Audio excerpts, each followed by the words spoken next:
So what does it look like to run ads within ChatGPT's ecosystem, within their user experience, within their chat window? Welcome back, everybody. It's me, Ozzy, and my partner in crime, or, Zach. life, or, business. Well, Zach. Hey, guys. Truth is, when you have a business partner, it feels like you're married to them. So, Basically.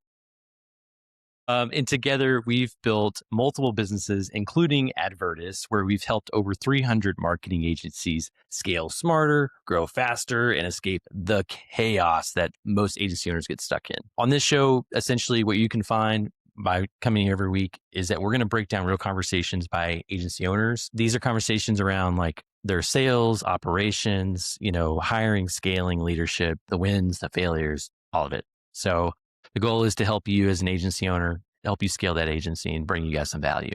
And today, it's a big day. Today is one of those days where you're like, we knew it was coming, but it was like, when. And I'm going to tell you, OpenAI, they didn't mess around. They said, hey, we're doing this right now. So today we're going to talk about what does ads look like on ChatGPT? And guess what? They launched just recently here I guess about a few days ago, and what those are going to look like. We're going to go through that today. We're going to talk about essentially who's going to be affected by that. And we're also going to talk about, privacy and trust, as well as what it looks like in the future of what we think these AI, ads, interactive ads are going to turn into. So let's get into it, Zach. I'm excited. I am here for it. I'm going to pull up the official announcement from ChatGPT that they are beta testing, launching advertising right within their platform. This was on January 16th. I think it was Friday, Thursday. And they were talking about this and flirting with this idea end of December, early January. But they aren't messing around, and I think they're going full throttle with it to the point where some users are going to start seeing it. But the question is, who is going to see it? Who? And we always wonder that because, at the end of the day, it's just like any other platform. If you pay for it, it's kind of like the Netflixes of the world, right? Like if you're paying for it, you may not see these ads. And from what it looks like, Zach, it does say here somewhere, right, that it's for the free subscribe, like people who are not subscribed, correct? Yes. So it says right here, Plus, Pro, Business, and Enterprise subscriptions will not, for now, include ads. But yeah, you heard that, folks. You got to pay to play to not get served ads. That's right. Well, and that fixes ChatGPT's business model where they have 800 million weekly users. But out of all those weekly users, I think only 20% of them were paying. It was not a lot. And so, sure, you have access to all those people, but all those people are just using ChatGPT for free. So even though Sam Altman said that he wasn't going to run ads on ChatGPT, he realizes he kind of has to start bringing in some revenue. And here it is. If you're on the free plan, you're going to get served ads, which is the majority of people using ChatGPT. Yeah, basically Sam Altman's like, hey, we need to make money. We're still not profitable. And what do we got to do? Wait, what did the other platforms do? Oh, we'll do that. Yep, that's right. Well, what was Google do? We'll just do that. Whatever Google's doing, which still remains the most profitable business of all time, Google. And that's profit, by the way. They are the most profitable business of all time and still are even today, by and large, because of their massive ecosystem, and ads is a big part of it. So I think ChatGPT is trying to come for their lunch. I'm actually curious to know if they're going to raise the pricing for the monthly subscription for these models. Now knowing that ads are coming into play, I wonder if they would do that. Yeah. Well, you're going to get more money. Well, ChatGPT is going to get more money on a free user than they are on somebody paying $20 a month. True. like $20 a month is nothing. Eventually, ads is going to be on all these subscriptions. I guarantee it. I have a hard time believing that they're not gonna leverage even more people for shoving ads in front of more people's faces. Attention is currency. So the more eyeballs you get, the more money you make. Zach, I think it would be really cool for us to see some of those examples that they put here in this, for you to kind of walk through what these ads are actually going to look like, because I think that is what tangibly is going to make the difference in compared to other platforms, and how that's going to assist, help these businesses when they Yeah, start running these ads. agreed, agreed. So what does it look like to run ads within ChatGPT's ecosystem, within their user experience, within their chat window? So this is a very easy example. Someone's asking, hey, can I get some simple but authentic Mexican ideas for my dinner party, right? And its answer is, here's some crowd-pleasing dishes that feel legit, not fussy, and scale well. But underneath all those different ideas is a sponsored e-commerce product-based ad from Harvest Groceries, is the hypothetical example grocery chain, where it's saying these are options that may help if you're stocking up on ingredients. Hot sauce, and I'm sure if you scroll through, you might find tortillas, salsa, things like that. So this is one example of a product-based ad placement where you upload all your different products and you add pricing to it, and people can check out right within ChatGPT, or they can check out via voice with ChatGPT.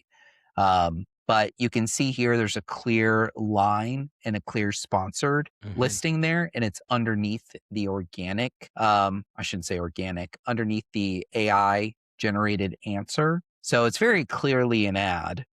Um, and what's even cooler about it is if you click into this product based ad, kind of like here, it can start a new chat window to ask more questions about that ad or to get more options similar there too. So, Interesting. Well, and this is where it gets into the interactive piece, I think. And, I seen this coming down maybe about 6 months ago. We were pitched about interactive ads for programmatic, actually, which was super interesting. And I think that these platforms are onto something. I think most platforms are going to go to something similar to this, in the sense that people, they want to have lesser options and they want to be able to ask the questions directly that's on their mind. And I think mhm. that interactive piece with AI now is going to be possible. And with chat ruling this in, or with OpenAI putting this into these ads, it's going to force these companies to rise to that as well. Yep. Yep. That's going to be interesting. Yeah, basically a whole experience, engaging experience that has areas where you can chat about the product, with the service, asking questions about the service, and it's still just within the ad itself. Like you're not even leaving to go to a website. That's really the crazy part here, is that in all these scenarios, you are not immediately going to a website, but you're able to buy straight from ChatGPT itself, which is the big deals that we were talking about that Walmart made with both Gemini, Google, and ChatGPT, OpenAI. It's the deal that PayPal made so that ChatGPT can have PayPal and payments collection integrated within their platform. This is the way that things are going, where you're not really going to care where the hot sauce in this example is being sold. You're Mm-hmm. just gonna you're just gonna see, oh, hot sauce. You might be buying Convenience. it from Ember Co. You might be buying it from Kroger. You might be buying it from Walmart. You might be buying it from Harvest Groceries, but it's just right there, and you're able to easily just add it and check out. It's just convenience, essentially, and that's what we all want. It's like when you're standing at the grocery line and there's gum right there and you feel like you got bad breath, you're going to pick it up. You know what I mean? And Yep. it's actually tangibly, I'm planning, like right now I'm planning this bachelor trip for, I'm the best man for one of my best friends, his wedding this year. And we're going through this. I don't want to spend a ton of time. There's a lot of involvement with that, but like I've been using ChatGPT to plan this bachelor trip or whatever. And this is a great example because I could type in where we're going, where we want to go, what are the best things to do in the area. And chat's going to give me, the top three things, whatever's sponsored really too. But it's going to, eventually it'll have sponsored items as well as, the other options available, and those options are from LLM, right? Like Yep. ranking it through SEO with LLM, but then the paid sponsored items as well. And what's interesting about that is when I click through it, the interactive piece, I can say, does this, let's say Airbnb or VRBO, does this Airbnb have a coffee machine? okay, it's going to look at that page for me instead of me having to go there and give me all the information. Is it Crazy. cheaper? Is it cheaper to go this week versus this week? Is it, et cetera? As you guys can see, that's the interactive piece. It's like same thing with flights, right? Yep. Like, is it better to go at this time or this time? You'll be able to, a lot of different type of ad than what we're used to, what we're Yes. used to. Yeah, you're 100% right, and that's the example that it gave, Ozzy.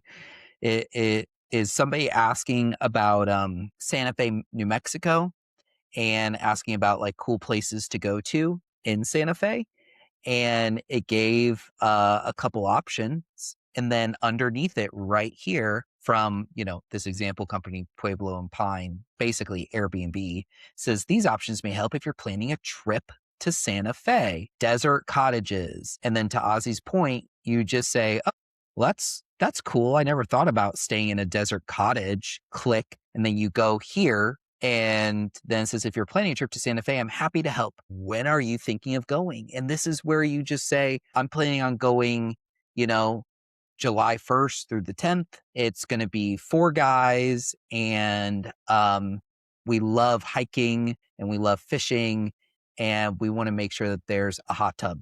And Yeah, we do. it's and it's going to say, well, unfortunately, this desert cottage doesn't have that, but here's another place that has a hot tub and has all the amenities that you're looking for. What's your budget? And then you say, our budget's this, and that. It's like, well, I think with your budget in mind, I think this is the best option. And then you could book it straight from there.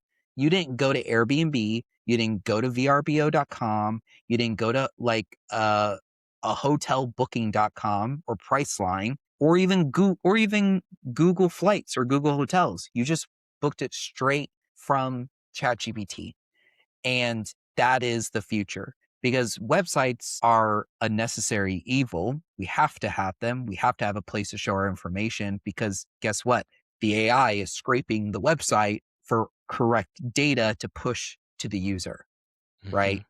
Um, but this is the future of advertising. And if OpenAI is doing it, I bet your bottom dollar that Google's going to do it too. It's just a matter of time. This actually expands on the whole paradox of choice theory, where you're at the grocery store and you're standing in front of all the different types of bread. And you're Mm-hmm. like, which one should I get? My wife likes all of these. Which one is it? Right.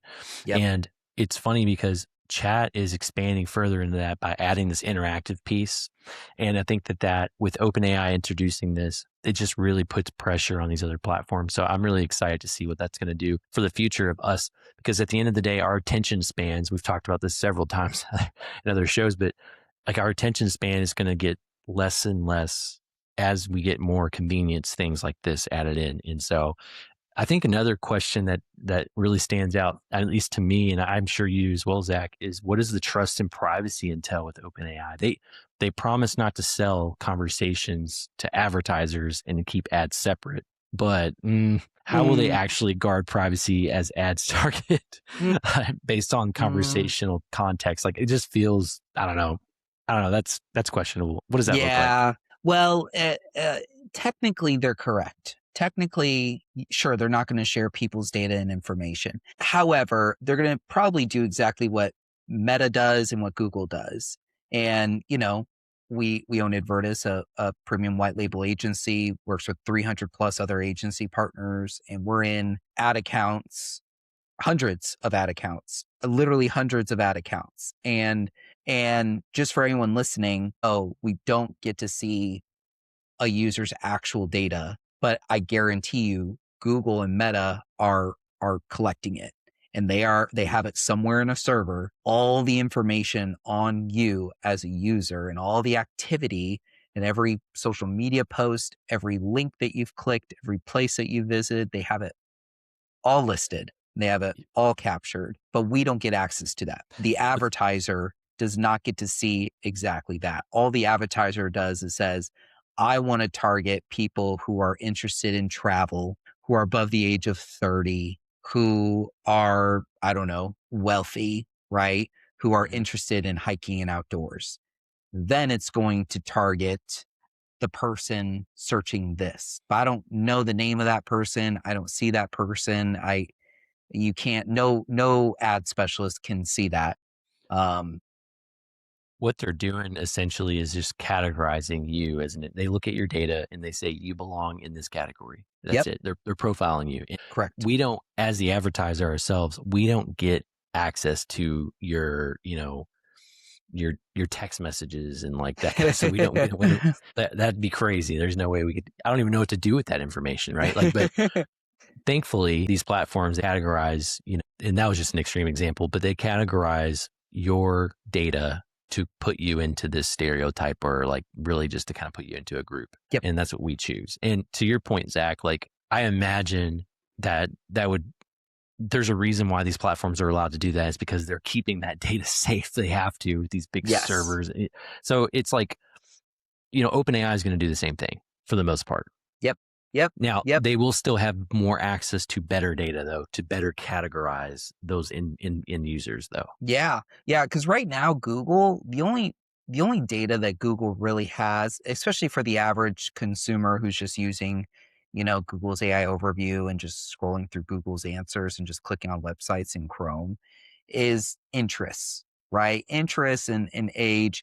But here, I mean, it um you can have full conversations with ChatGPT, and it understands your temperament. It understands probably how susceptible you are to buying or not, depending on how you interact with ChatGPT.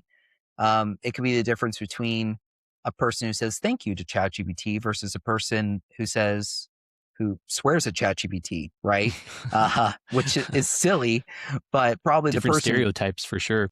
Right. Yeah. Yeah. Very different. And ChatGPT is going to know all that. So, I mean, if you ever wish that you could get in on Google Ads in its heyday, if you could wish you could get in on SEO in its heyday, ranking in the LLMs and the large language models like ChatGPT and being there as an answer, one, organically huge for your business. And you got to do it now. Two is ChatGPT ads. You have to get on ChatGPT ads as soon as it launches. There are rumors going around that you can get engagement as cheap as $1. Imagine paying $1 for someone to click on your ad and start asking questions about places to stay. That is a bottom of funnel sold person. And that is printing money right there. Well, There I even add a step further than that, Zach, because it is interactive. Those prospects are going to show up a little more primed, ready to buy. Yep. Right. And that's something that I didn't think about until just now. It's like, if we were to run ads through this platform, which we will, Yep. Yep. to be honest, like when they show up to our discovery calls, they're going to know exactly what they want from us. Yep. And that's everything that for a business, like that's what you want, especially service-based company. Yeah. Yeah. They're going to ask, for instance, like here, if you take this one as an example, you could ask, no, I'm not looking for a trip to Santa Fe. Actually, I really want to go to, I don't know, Alaska. And it may say, I'm sorry, looks like that this site doesn't have any Alaskan cottages available during your time frame. Would you like to give you options from another site, right? Or it just automatically gives options from another site. Who knows? But like, regardless, part of the sales process in building trust and just knowing if a company has what you need and offers what you're wanting to buy, that's done for you. That's done for you. It's right here. So you got to get on ChatGPT ads, or at least work with an agency who has early access, because this is big stuff, and you need to start experiencing it for yourself. So reach out to us, shameless plug, to Advirtis, because we are going to be getting early access, and we are going to start testing it, just like we tested TikTok, just like we tested Meta and Instagram. We are going to be at the cutting edge of these platforms, and we are for sure going to be leveraging it for our agency partners and clients. And I'll add to that typically when you come to us with this kind of, when you need help with these types of things, we like to draft a strategy or an audit first, kind of show you all what it can do for your clients, especially you agency owners. to Zach's point, almost plug, come Yep. at us, come at us. Thank you, Zach, for walking us through this. Super excited for this. I think this is going to be a really good start to this year, being able to introduce these new ads through OpenAI. And I know it's going to have a lot of interest. But everybody, thanks for being here with us today. Please, like, subscribe to our channel, comment below any questions you might have. We're happy to answer your questions. And we'll see you on the next time. Have a good one.